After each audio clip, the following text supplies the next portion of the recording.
autre ambiance au Jardin botanique à Cayenne. Le jazz est roi. Hier soir, sur la scène du Cayenne Jazz Festival, des artistes internationaux comme Randy Weston. Nos artistes locaux ne sont pas en reste avec le trio Free Roots, emmené par le batteur Thierry Tionsoupo qui nous propose un jazz fusion. Le reportage de Thierry Merlin et Nicolas Pouillot. Une artiste et sa batterie.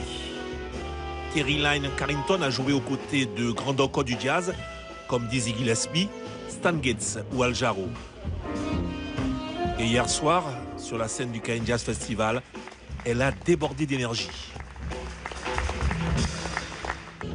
Honorée en 2014 d'un Grammy Awards, Terry Lyne Carrington a évolué au sein d'une formation entièrement composée de musiciennes.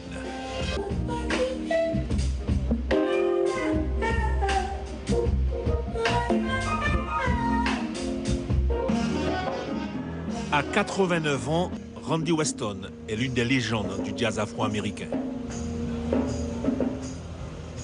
Et depuis 60 ans, l'artiste revisite inlassablement une musique qu'il a réussi à faire évoluer. Après une tournée dans la Caraïbe, c'est en Guyane et sur la scène du Cayenne Jazz Festival qu'il a réussi à conquérir un public tout acquis à sa cause.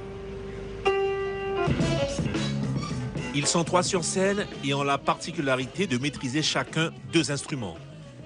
Il s'agit du Free Roots Trio. À la guitare, Thierry Tega, à la batterie, Thierry Tionsoupo et au saxophone, Eduardo Quadro Alvarez. Et pour leur première sur une scène guyanaise, le Free Roots a souhaité avant tout faire connaître sa musique.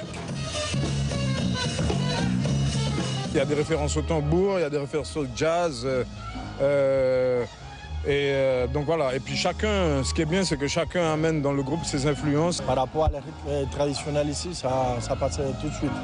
En fait, c'est ça qui donne la fusion, ce côté, une nouvelle couleur. La première répétition, c'était juste pour parler, quoi. Oui. Pour se connaître, apprendre à se connaître.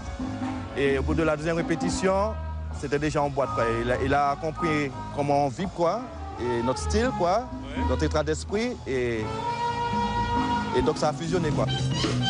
Une fusion qui a débuté à 19h30 au Jardin botanique entre les musiciens et leur public.